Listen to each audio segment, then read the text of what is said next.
So hello student, this is part 2 for our chapter Too much water, too little water. तो पहले part में हमने discuss किया था ग्रुप 1 की एक्टिविटीज़ कि ग्रुप 1 जो बनाया जाएगा स्कूल में बच्चों का, जिसमें वो ऑब्जर्व करेंगे कि जो पीने का पानी है उसकी फैसिलिटी कैसी है और उसके आसपास का एरिया कैसा है. तो यहाँ पर find out and right in your notebook. फिर उन बच्चों को अपनी नोटबुक में लिखना है how often, once a week, once a day, once in 2 days, etc. are the containers or mudcars and ladles clean, who cleans them. तो यहाँ पर उन बच्चों को बताना है और अपनी नोटबुक में भी लिखना है कि एक दिन में या 2 दिन में एक बार उन कंटेनर्स को या मटकास को, यानी जहाँ पर पानी रखा जाता है पीने के लिए, और उन लैंडल्स को आपने देखा होगा ना, मटके के वहाँ पर जो एक लंबी डंडी वाला ऐसे ग्लास टाइप की उसकी शेप होती है, मटके टाइप की उसकी शेप होती है, जिसमें से जिस हैंडल को पकड़कर मटके में से पानी निकाला जाता है पीने के लिए. तो क्या उन्हें क्लीन किया जाता है, और किया जाता है तो दिन में एक बार या 2 दिन में एक बार उन्हें कैसे क्लीन किया जाता है. And the next thing is them, उन्हें क्लीन कौन करता है ये बात बतानी है ऑब्जर्व करने के बाद. In question number 2, how many children are there in your school? How many taps, matkas or hand pumps are there? कि आपके स्कूल में टोटल कितने बच्चे हैं. तो आपको ये डाटा पता करना है अपनी स्कूल के किसी टीचर से या प्रिंसिपल से. उसके बाद आपको बताना है कि आपके स्कूल में टैप कितने हैं, यानी पानी पीने के लिए नल या मटका या हैंडपम्प जो भी फैसिलिटी अवेलेबल है वो कितनी है, नंबर उनका बताना है. और साथ में आपको ये भी बताना है कि क्या वो जो पानी की फैसिलिटी है, यानी बच्चों के हिसाब से जो टैप्स हैं पानी पीने के लिए या मटका है या हैंडपम्प है वो इनफ है, यानी कम तो नहीं है. ऐसा तो नहीं कि बच्चे बहुत ज़्यादा हैं लेकिन टैप 1 या 2 ही हैं. उसके बाद इन क्वेश्चन नंबर 3 आपको बताना है who cleans the place near the water. जहाँ पर पीने के पानी की व्यवस्था है, यानी या नल लगे हुए हैं या मटका रखा हुआ है, उस जगह को क्लीन कौन करता है, उस जगह को साफ कौन करता है, क्योंकि वहाँ बहुत पानी पानी कीचड़ कीचड़ जैसा हो जाता है. In 4, you have to tell where does the water that is spilt go. यानी जो नीचे फैला हुआ पानी होता है, या फिर आपने देखा होगा ना टैप के वहाँ जो नीचे एक जगह बनी होती है जहाँ पर पानी जब हम पीते हैं तो कुछ पानी नीचे भी गिरता है, तो वो पानी स्पिल्ट होकर कहाँ जाता है वो आपको बताना है. तो अब आती है हमारी ग्रुप 2 की एक्टिविटी ऑब्जर्व एंड नोट. उन्हें क्या ऑब्जर्व करना है और नोट करना है. Put correct in the box and right wherever it is required. यानी आपको या तो बॉक्स में टिक करना है जहां पर टिक करने की जगह दे रखी है, या फिर जहां लिखने की जगह है वहां आपको लिखना है. So the question 1 is what are the toilet arrangement in your school. आपके स्कूल में जो टॉयलेट का अरेंजमेंट है, यानी बच्चे टॉयलेट करने कहाँ जाते हैं, तो आपको बताना है कि वो बिल्ड टॉयलेट है, यानी बना हुआ टॉयलेट है, या ओपन एरिया है, या खुली जगह है कोई जहाँ पर बच्चे वैसे ही टॉयलेट करने जाते हैं. तो आपको जो भी सूटेबल है आपको उसमें टिक लगाना है. सेकेंड में हमसे पूछा गया है how many toilets are there, यानी आपके स्कूल में टोटल कितने टॉयलेट्स हैं, क्योंकि नंबर ऑफ स्टूडेंट्स हमने पहले ही पता कर लिया जब हमने टैप के बारे में पता किया था.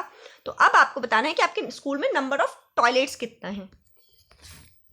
Then are there separate toilets for boys and girls. क्या लड़के और लड़कियों के लिए अलग अलग टॉयलेट्स की व्यवस्था है, येस और नो आपको बताना है. In second, is there water in the toilet, यानी टॉयलेट में वाटर की फैसिलिटी है या नहीं है. देन नेक्स्ट है where does the water come from, यानी जो टॉयलेट में पानी आता है वो कहाँ से आता है. फर्स्ट है टैप से, यानी नल लगे हुए हैं. सेकंड है फिल्ड कंटेनर, यानी पानी के भरे भरे कंटेनर रखे हैं जिनमें से पानी लेके टॉयलेट में डाला जाता है. या has to be brought from home, कि टॉयलेट के लिए जो पानी है वो भी घर से लाना पड़ता है बॉटल में. तो आपको ये सारी चीज़ें ऑब्जर्व करके बतानी है. इसके बाद नेक्स्ट है is there water for washing hands near the toilet. क्या टॉयलेट्स के वहाँ पर हैंड वॉश करने के लिए भी पानी है, दैट मीन्स वॉश बेसिन वगैरह कुछ लगा हुआ, टैप लगे हुए हैं या नहीं. नेक्स्ट है do you wash your hands after using the toilet. क्या टॉयलेट करने के बाद आप लोग अपने हैंड को वॉश करते हो. नेक्स्ट है, is there any tap that is leaking और ड्रिपिंग? क्या कोई ऐसा टैप है जिसमें से पानी लीक हो रहा हो?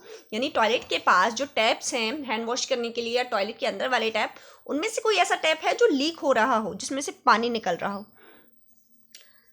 Are the toilets kept clean? क्या जो आपके स्कूल में टॉयलेट्स हैं वो क्लीन रहते हैं, यानी उनकी सफाई रेगुलरली होती है, या वहां पर गंदगी होती है? तो उसके बाद फाइंड आउट एंड राइट, क्या पता करके लिखना है, how many boys girls are there in your school?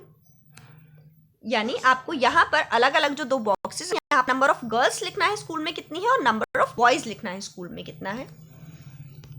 Next, how many toilets are there for girls and how many are for boys? तो गर्ल्स के आगे आपको उन टॉयलेट्स का नंबर लिखना है जो गर्ल्स के लिए, गर्ल्स के यूज करने के लिए है, और बॉयज के आगे बॉयज वाले टॉयलेट्स का नंबर।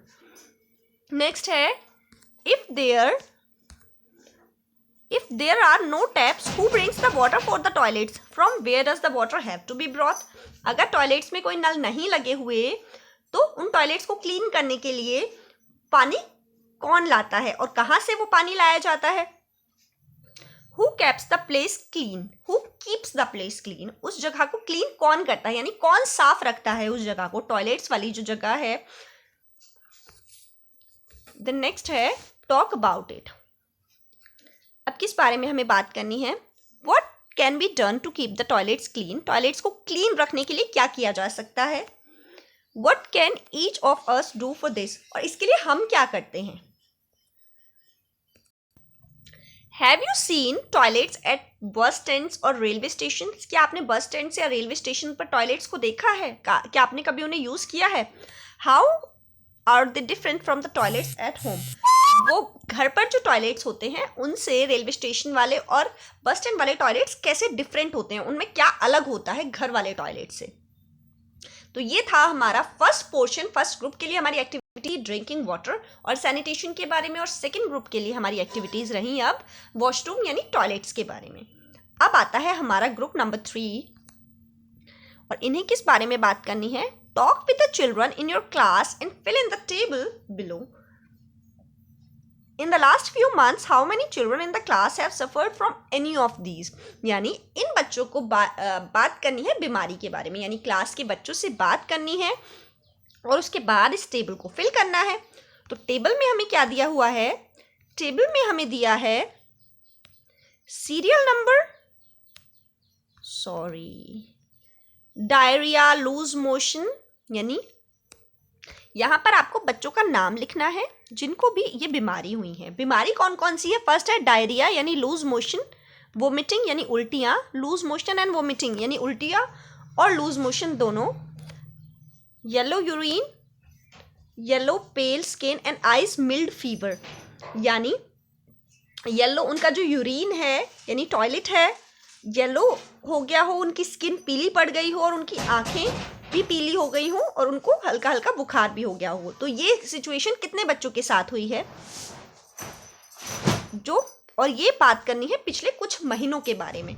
स्टमक एक मतलब पेट में दर्द। तो आपको अपने क्लास में बच्चों से पहले ये पूछना है कि कौन कौन लास्ट फ्यू मंथ्स में यानी लास्ट 2-3 महीने में बीमार हुए हैं, और अगर हुए हैं तो इनमें से उन्हें कौन सी बीमारी हुई है। यहाँ पर सीरियल नंबर लिखा हुआ है और आप चाहें तो एक और कॉलम बनाकर यहाँ पर बच्चे का नाम भी लिख सकते हैं। उसके बाद है discuss with your teacher what you have found out from your survey. अब अपने टीचर के साथ आपको डिस्कस करना है कि आपको इस सर्वे से क्या क्या पता चला, क्या क्या इंफॉर्मेशन मिली। Now make a report with your findings and suggestions. अब आपको जो जो भी रिपोर्ट मिली है, आपने जो भी सर्वे किया है उसके अकॉर्डिंग आपको रिपोर्ट बनानी है और फिर सजेशन देने हैं। देखो अब हमें समस्या पता चल गई कि यहाँ प्रॉब्लम है, उसके बाद अब उसके सुझाव के लिए क्या क्या उपाय हैं, आपको सजेशन भी देने हैं। पहले रिपोर्ट बनानी है कि ये बीमारियां हुई हैं या ये प्रॉब्लम्स हैं, और उसके बाद आपको सजेशन देने हैं। जब कोई भी प्रॉब्लम होती है तो उसका कुछ सॉल्यूशन भी होता है, तो आपको वो सॉल्यूशन भी बताना है। Read your report in the assembly. अब आपके स्कूल में जो मॉर्निंग असेंबली होती है उसमें आपको उस रिपोर्ट को पढ़ना है और उसे नोटिस बोर्ड पर भी लगाना है। तो हमारे स्कूल्स में नोटिस बोर्ड लग गए हैं जिन पर आपको वो रिपोर्ट बाद में लगानी है असेंबली में बोलने के बाद। तो इससे क्या होगा, हमारे अंदर चीज़ों को सर्वे करना, एनालाइज करना, यानी उससे कुछ सीख लेना, उनसे पता लगाना कि क्या आंकड़े हैं, क्या उनकी वजह है, उसके बाद उसके सुझाव देना, तो हमारे अंदर ये सारी स्किल्स डेवलप होंगी। और साथ में फिर जब हम असेंबली में यानी प्रेयर में वो बात बोलेंगे तो हमारे अंदर प्रेजेंटेशन वाली स्किल भी आएगी। एंड देन हम उसे नोटिस बोर्ड पे लगाएंगे जिसे हम हमेशा देख सकते हैं और कोई भी चाहे तो उस इंफॉर्मेशन को दोबारा से पढ़ सकता है। नाउ टीचर के लिए है ये note, the table list common symptoms that children may know about. If you are caused by cholera, then you can discuss them with reference to this. It is not important that children should know the names of the or an disease. यानी इसके अलावा भी अगर कोई बीमारी हुई है, यहाँ पर कुछ ऐसी बीमारियों का नाम लिखा गया है जो कॉमन है, जो होती रहती हैं। अगर इसके अलावा भी अगर कोई बीमारी बच्चों को हुई है तो हम अलग से एक कॉलम यानी हम इसमें ऐड करके उस बीमारी का नाम भी ऐड कर सकते हैं। ज़रूरी नहीं है हमें ये सारी बीमारी ही रखनी है। अगर किसी और बच्चे को कोई और प्रॉब्लम हुई है तो हम टेबल में एक और कॉलम बढ़ाकर उसको भी ऐड कर सकते हैं। Then page, children show the way. तो यहाँ हम रास्ता देखेंगे, एक टू लिटिल वाटर एंड और नो वाटर, यानी बहुत कम पानी या बिल्कुल पानी नहीं। नो वाटर मतलब पानी बिल्कुल नहीं। This was nothing new for the people in the whole Gundi area of Karnataka. बहुत कम पानी या पानी का नहीं आना ये कोई नई बात नहीं थी। कहाँ के लोगों के लिए? कर्नाटका में एक जगह है होल गुंडी, वहाँ के लोगों के लिए। The wells would have some water only in rainy days. जो वहाँ पे कुएं थे उनमें पानी बस थोड़ा बहुत आता था, वो भी बरसात के दिनों में। In the past 3 years there was not even enough rain. और पिछले 3 सालों से तो बारिश भी नहीं हुई थी ठीक से। Everything had dried up there. वहाँ सब चीज़ें सूख गई थी। There was no water for drinking, for growing crops, for animals. ना वहाँ पीने के लिए पानी था, ना फसलें उगाने के लिए, और ना एनिमल्स के लिए पानी था। People had to leave their village and go to nearby towns for some work. लोगों को अपनी जगह, अपना कस्बा छोड़कर जाना पड़ा पास के शहर में, अपना गांव छोड़कर जाना पड़ा पास के शहर में काम ढूंढने के लिए, क्योंकि वहाँ पर पानी की फैसिलिटी भी नहीं थी, तो लोगों को वो जगह छोड़कर जानी पड़ी। Children had to leave school to go with the elders. और बच्चों को भी अपने स्कूल छोड़ने पड़े, क्योंकि उनके बड़े अगर दूसरी जगह जा रहे हैं रहने के लिए तो बच्चों को भी वो जगह छोड़नी थी, साथ में अपना स्कूल भी उन्हें छोड़ना पड़ा। The village panchayat was worried. अब जो गांव की पंचायत थी वो चिंतित हो रही थी, यानी उनको बहुत फिक्र हो रही थी। All the members discuss what could be done. सारे लोगों ने मिलकर डिस्कस किया कि क्या किया जाए। This panchayat had some special members. इस पंचायत में कुछ स्पेशल मेंबर भी थे। नहीं तो पंचायत में यूजुअली बड़े लोग या एजेड लोग होते हैं, लेकिन इस पंचायत में बच्चे भी थे। The children's panchayat was called Bhima Sangha. और बच्चों की जो पंचायत थी उसका नाम था भीमा संघ। संघ मतलब होता है ग्रुप, लोगों का ग्रुप, यूनियन जिसे हम इंग्लिश में बोलते हैं। So has our village always had water shortage. क्या हमारे गांव में हमेशा वाटर शॉर्टेज रहती है? The children asked the elders. बच्चों ने अपने बड़ों से पूछा। No it was not so before. नहीं, पहले ऐसा नहीं था। Replied village people. लोगों ने जवाब दिया। Some of the elders recalled that up on the hill there used to be a water tank. तो उनमें से कुछ लोगों को याद आया कि ऊपर पहाड़ी पर वाटर टैंक हुआ करता था, यानी पानी का एक टैंक हुआ करता था। The tank would fill with water when it rain. और जब बारिश होती थी तो वो पूरा टैंक पानी से भर जाता था। There used to be fish in the tank, the greenery around it. उस टैंक में फिश हुआ करती थी, यानी मछलियाँ हुआ करती थी, और उसके आसपास हरियाली रहती थी, ग्रीनरी रहती थी। Those days even the village wells and the ponds used to have enough water. और उन दिनों, यानी जब वो पुराने दिनों को याद कर रहे हैं, पुराने दिनों को याद कर रहे हैं, तो उन दिनों गांव के कुओं में, तालाबों में भी पानी होता था, जितना काफ़ी पानी होता था। On hearing this, the Bhima Sangh decided that they would first look for the tank. तो फिर ये सारी बातें सुनकर भीमा संघ, यानी जो बच्चों की पंचायत थी, उसने डिसाइड किया कि वो पहले जाकर उस टैंक को देखेंगे जिसके बारे में बात हो रही थी। The tank was up on the हिल। जो टैंक था वो पहाड़ी के ऊपर था। They found that the tank was full of mud and stones now. उन्होंने जाकर देखा तो उस टैंक में, जिसमें पानी भरा हुआ करता था, अब उसमें पूरा मिट्टी और पत्थर भरे हुए थे। हाउ कुड वाटर फिल, यानी पानी कैसे इसमें भरा जा सकता है. The tank had many cracks, अब टैंक में बहुत सारे क्रैक आ गए थे. क्रैक मतलब दरारें पड़ गई थी. How could the water remain in the tank, अब इस पानी में, अब इस टैंक में, अब देखो किसी भी चीज में अगर दरार लकीर पड़ गई यानी उसमें अब वो ब्रेक हो गया है थोड़ा थोड़ा, तो अब उस टैंक में पानी कैसे रुक सकता था. There was no trees and grass, how could there be greenery, और वहां कोई ट्रीज नहीं थे ना घास थी, तो वहां ग्रीनरी कैसे हो सकती थी. यानी अब बच्चों को सुनकर हैरानी हो रही थी पुरानी बातों को सोचकर कि अब तो इसमें पूरा मिट्टी और पत्थर भरे हुए हैं और इसमें क्रैक भी, दरारें भी पड़ रही हैं, तो इसमें पानी कैसे हो सकता था. और इसके आसपास ना कोई घास थी ना कोई पेड़ थे, तो यहाँ ग्रीनरी कैसे हो सकती थी. द चिल्ड्रन सेड, बच्चों ने कहा, we must clean the tank and make the green area again, कि अब हमें इस टैंक को क्लीन करना चाहिए और दोबारा से यहाँ आसपास ग्रीन एरिया बनाना चाहिए, यानी ट्रीज को प्लांट करना चाहिए. For this it was important to first understand how things had been before, why they have change now. लेकिन उससे पहले जो जरूरी चीज थी वो ये थी, ये पता करना कि चीजें पहले कैसे हुआ करती थी और ये चेंज क्यों हो गई, यानी जो पहले सिचुएशन थी अब वो चेंज होकर ऐसी क्यों हो गई. They would have them to plan for solving the water problem, और यही प्रॉब्लम का जब उन्हें पता चलेगा, समस्या का जब हमें पता चलेगा, तभी तो हम उसके लिए सॉल्यूशन ढूंढ सकते हैं, तभी तो हम उसका प्लान कर सकते हैं. And that too not only for 1 year but for the years ahead, और ये खाली एक साल के लिए नहीं था, ये आने वाले पूरे टाइम के लिए था कि कैसे उस समस्या का पता करके कि जिसकी वजह से ये सब हुआ उसका सॉल्यूशन आने वाले पीढ़ी के लिए, आगे आने वाले सालों के लिए निकाला जा सकता है. The panchayat took help from some experts, अब जो बाल पंचायत थी जिसका नाम भीमा संघ था, उन्होंने कुछ एक्सपर्ट्स से सलाह ली. Together they made a plan and together they work for it, उन्होंने प्लान बनाया और मिलकर उस पर काम करने का सोचा. The tank was first properly cleaned, पहले उस टैंक को अच्छे से क्लीन किया गया. द क्रैक्स वर रिपेयर्ड, और उसमें जो दरारें थी उन्हें रिपेयर किया गया, उनकी मरम्मत कराई गई. Grass and trees were pulled around it, उसके आसपास पेड़ और घास लगाए गए.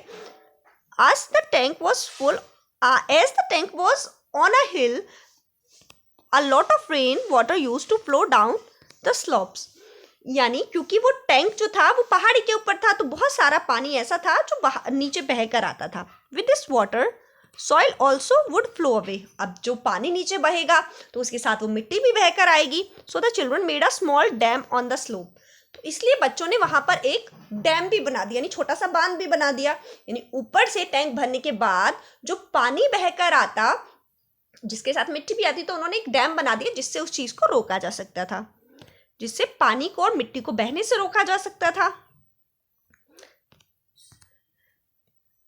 Then everybody waited for the rain to come, अब सब इंतजार करने लगे बारिश के होने का, क्योंकि वो पानी पहाड़ी के ऊपर जब टैंक बना है तो उसमें जो पानी है वो तभी भरा जाएगा जब बारिश होगी.